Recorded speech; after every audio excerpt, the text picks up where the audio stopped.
Well, good afternoon, everybody. I'd like to thank Archana and Dennis, as well as Sages, for the privilege of the podium. Okay. My disclosure slide. So I'm at OHSU, is in Portland, Oregon. We service quite a bit of the Pacific Northwest, even patients as far as Hawaii and Alaska. So see quite a range of different diseases, especially involving ventral hernias. So this is what I'm going to talk about. I'm going to switch the order of the title. I'm going to actually start off with burden of disease and go over some numbers, then as well as go through some pathophysiology, trying to see why are we developing hernias, where we're going with it, and then I hope that my last section, if I have time, to go through some current trends and some future ventral hernia repair, seeing how we can continue to increase and improve our outcomes. So it's just a hernia. It's an unfortunate thing that we hear from time to time, and if any of these people that would say this come to a busy hernia practice and see the kind of people and the things that walk in the door, they'd know that it's just a hernia is really not a statement that would be accurate. When you think about the actual burden on society, though, over $3 billion is spent annually on ventral hernia repair. And this is actually old data. There's a wonderful study by Ben Poulos, and this data is almost 10 years old. So certainly these numbers are increased now. And this $3.2 billion doesn't even include loss of time from work, disability, and other issues related to not being able to be a productive member of society at that time. They also calculated that if you could save for every 1% reduction in ventral hernia repair, be it decreased recurrences, patient selection, things like that, you could save over $32 million every single year for each percentage. Not only that, if you look at all the money that is involved with it, a small percentage of repairs are accounting for over half. In fact, only 15% of repairs account for over half the dollars and the resources spent on ventral hernia repair. And just breaking down some of the basic numbers, over 2 to 4 million laparotomies performed in each year alone. And if you look at the data, the incisional hernia rate is kind of all over the place, but it ranges from low, 9-10%, all the way up to 38-40+% of all laparotomies will result in an incisional hernia. That results in about 400,000 ventral hernias each year in the US alone. And when we talk about, so somebody gets their ventral hernia repair, what are the recurrence rate? Well, as you can see from that range there, it is quite a range. Everything from the low few percentages up to 40+% recurrence rate for these complex repairs. And not only are you dealing with recurrent hernias, but you're dealing with the complications of those hernia repairs. You're dealing with surgical site infections, seromas, hematomas, reoperations, upwards of 10 to 60% of these repairs. So, quite staggering numbers when you look at them. And the bottom bullet there is a really important number. When we talk about readmission, as our healthcare system evolves and surgeons and hospitals are becoming accountable for that readmission rate, we really got to do everything we can to reduce that readmission rate. Looking at this nice large database from University of Washington, Seattle, looking at over 10,000 patients, and what this study shows that as you keep doing more and more ventral hernia repairs, that rate of hernia recurrence not only comes back sooner, but more frequently. So the reason I show this is we really need to strive to maximize outcomes the first time. Do it right the first time so we can avoid this dangerous cycle of recurrent hernia and all the burden that creates. So why are we seeing such high rates of incisional hernias as well as recurrence rates? Well, first question, are we bad surgeons? Well, my quick answer, of course, would be no. We just certainly have a lot more to figure out on how to reduce these rates. Is our patient optimized? Do we choose the right mesh, the right repair? And there's a lot of questions that go on to this, because this is what we have to navigate. It's not a simple solution. Okay, patient walks in, they got a little hernia, just take them to the OR and fix it, no big deal. But is that the right patient? Are we doing the right procedure, the technique for that particular patient? Are we doing it the right timing, the right mesh? So there's a lot of factors that go into this complex decision-making for ventral hernia repairs. So let's go through some of the pathophysiology. I'll start off with the modifiable patient factors. First one is smoking. Pretty easy when you think about it, but smoking increases the surgical site infection rate to 2 to 2.5 times. That also leads to increased hernia recurrence, increased rates of readmission. Again, another thing that we really need to strive to bring down. When you look at Sorensen's data as far as abstinence from smoking, really want to strive for at least 4 weeks of complete abstinence of cigarette smoking. As far as e-cigarettes, we don't have the data out there, but in our practice, we do ensure that they're stopped from e-cigarettes as well as tobacco use. The one thing we do allow, and Sorensen data does support this, is we do allow our patients to have nicotine supplements, whether it be with nicotine patch, nicotine gum. Those are acceptable ways to help them get off smoking, But bottom line is they have to completely stop tobacco use at least 4 weeks preoperatively to reduce all these risks here. Let's move to obesity. I love looking at these CDC color maps when you go from over the last several decades, and you see that as the colors continue to increase, and see that increase in obesity rates among the country. And I kind of highlighted those lower numbers there because if you look at the current map, they've gone to some fancier colors, but those numbers aren't even there anymore. They had to change the scale. There's not a single state in the union that has a less than 20% obesity rate in our country. Lowest state there, Colorado, my original home state, at 20.2%. And then all that good Cajun eating down in Louisiana has got you up to 36%. So, I mean, quite striking when you look at it that every single state has a minimum of 20% obesity rate with BMIs greater than 30. Why is obesity such a problem? Well, we know it increases our risk of hernias as well as hernia recurrence. Things like length of stay and other complications, surgical site infection, DVTs, pulmonary complications, need for ICU care, readmissions. These are all directly related to obesity. Now, as far as what is the cutoff for BMI, well, this is kind of a moving target. In our Ventral hernia outcomes collaboration, 20 surgeons got together and tried to figure this out, and we couldn't come up with a specific consensus for that. Certainly we said patients with a BMI of greater than 50, those were not candidates for elective herniorrhaphy, with the exception of those patients, the supermorbidly obese, small defect, lots of incarcerated bowel, the ones they get nervous about coming in at 2 in the morning with dead bowel, those are ones we may elect to take them to the OR. But short of that, nobody but 50 gets an elective operation. BMI of less than 30, certainly those candidates are going to be candidates for ventral hernia repair. But the 30 to 50 range for BMI, that's kind of that gray zone. We do everything we can to counsel those patients, get them to lose weight, get their BMI down. But as far as strict criteria, we still have not determined the cutoffs. And why is it? Why is it that obesity leads to such increases in ventral hernias? It's all about intra-abdominal hypertension. As you remember, intra-abdominal hypertension is defined as intra-abdominal pressure greater than 12 millimeters of mercury. An interesting study by Clayton Petro, he was a research resident when I was a fellow at Case Western. He was studying permissive hypertension around the time of abdominal wall reconstruction. And so he took bladder pressures pre, intra, and post-operatively. And what was striking is that if you look at the mean pre-op bladder pressure, so their intra-abdominal pressure just walking in your clinic door was 12.7. And that range went up to 22. So abdominal compartment syndrome is defined at greater than 20 with organ dysfunction. Now, these patients aren't walking in with organ dysfunction, so they don't have compartment syndrome. But it just goes to show you the level of abdominal pressure that's result from these obese patients. And if we look a little bit more sort of at the physics of the abdominal wall, and sort of bring you back to like your first year of medical school and the law of Laplace, but we kind of focus on that area of either weakness from a new laparotomy or primary umbilical hernia or a hernia presently.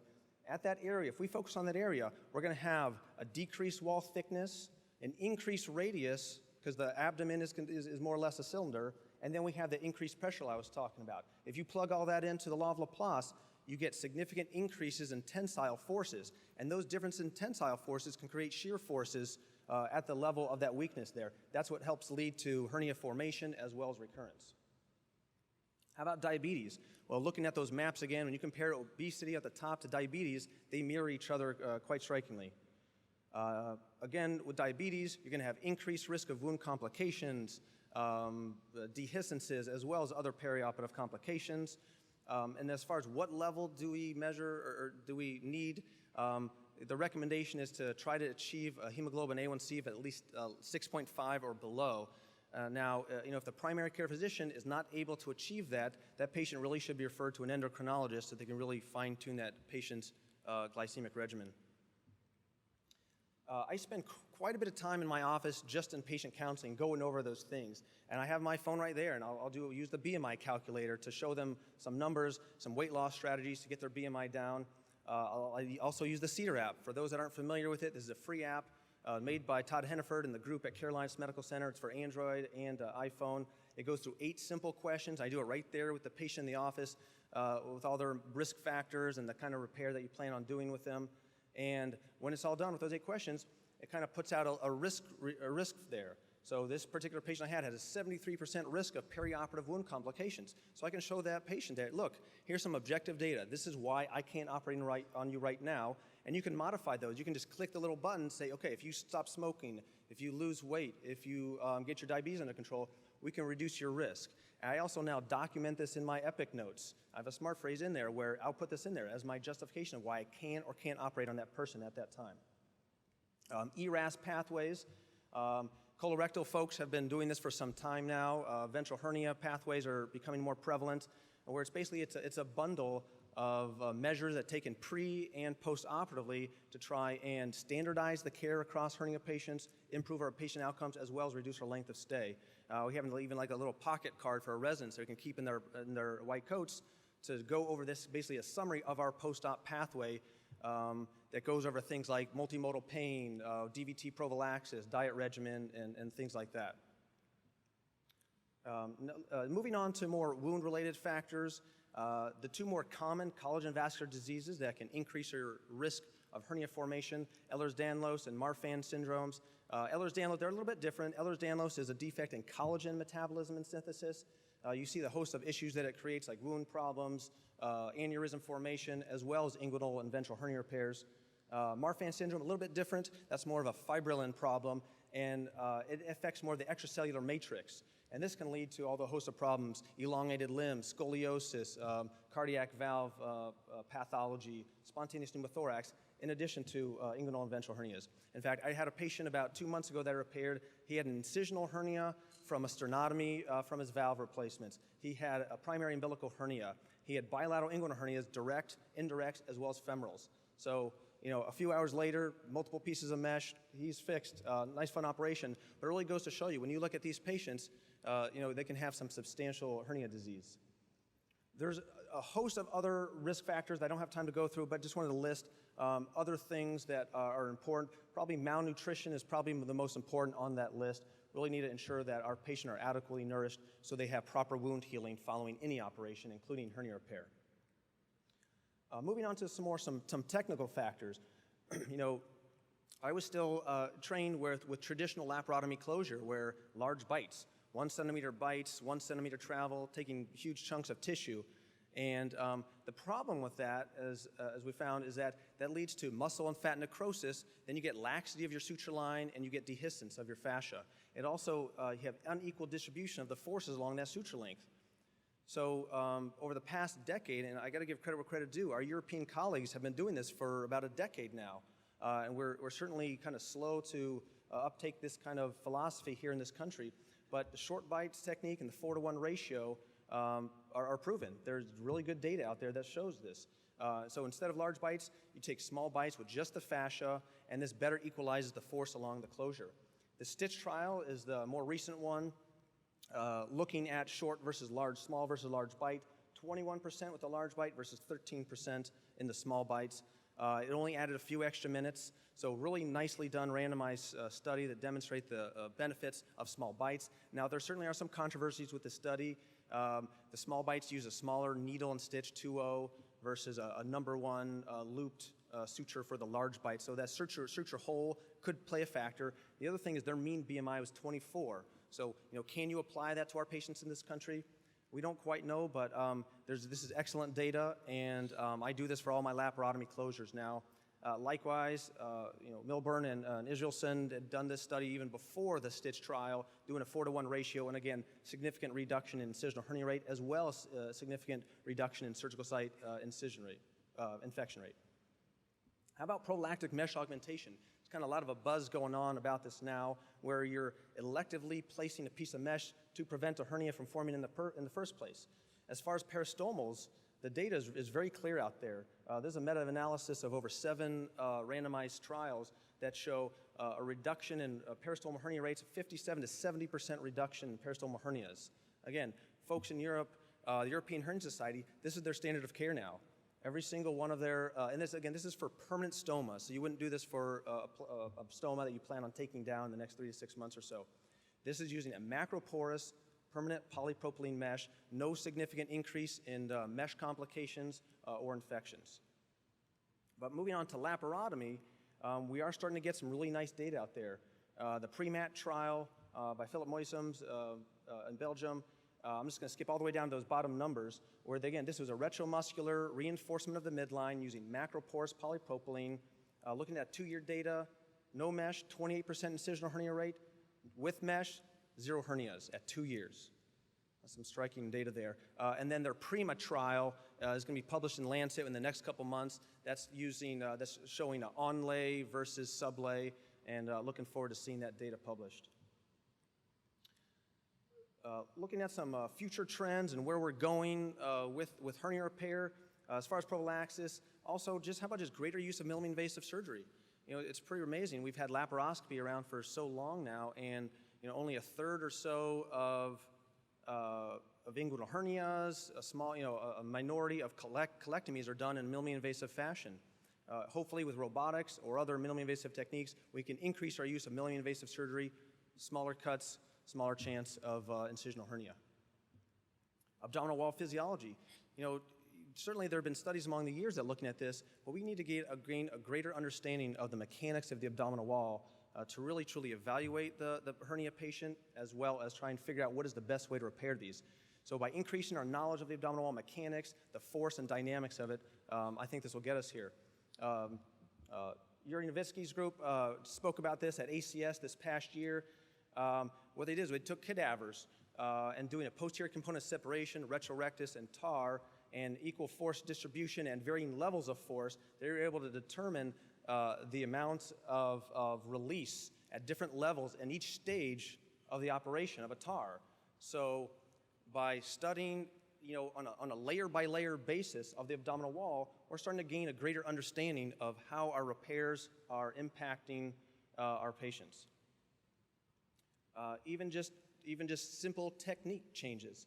TAR's really only been around for 5 to 7 years now, and again, as surgeons gaining a greater understanding of the abdominal wall, we're seeing reduced hernia recurrence rates, reduced surgical site infection, and other surgical site event rates with different procedures. Other adjuncts to it for peristomals, doing stapled transabdominal ostomy reinforcement techniques, where this is a combination of a TAR using an EEA circular stapler to affix the mesh in place. Studies going to be published pretty soon about this with some early data, but again, just pretty cool to see some new advents with varying techniques of what we already know. Eric Pauli's version of peristomal hernia repair, the peristomal hernia repair, is basically a combination of a TAR and a sugar baker. And this way, you can leave the stoma in situ. He lateralizes the bowel in that retromuscular space. And again, he's going to be publishing some stuff, starting to see some pretty interesting varieties of newer techniques. So I'm going to end my talk with going over kind of some biology and things that I think with biology and physiology that are going to help us gain a greater understanding and really improve outcomes. There's bioabsorbable meshes. There's a few on the market now where the whole idea is that it's a scaffold for tissue ingrowth and then it leaves. I call it the Kaiser-Soze effect, where just like that, it's gone. How about looking at macrophage responses? Most people think of just the macrophage, it comes there, it fights infection, it leaves. Well, that's really not true. Macrophages have a kind of a range of their interaction with tissue, going from an M1 to an M2 macrophage, and that can actually go back and forth. They're not static. The M1 macrophage is more pro-inflammatory. It's about host defense. The problem with M1 is that it induces a pretty significant foreign body response. So when we have a bad response to mesh, it's going to be because of the M1 macrophage. Compare that to the M2 macrophage. This is more the regulatory homeostatic one. This is what we really want. This is the tissue remodeling macrophages. So if we can push things to an M2 response, we can get greater integration. And Steve Badylak out of Pittsburgh and his lab have done some phenomenal studies on this, where they have coated meshes and done things with M2 macrophages and gotten greater integration and remodeling of the mesh implants.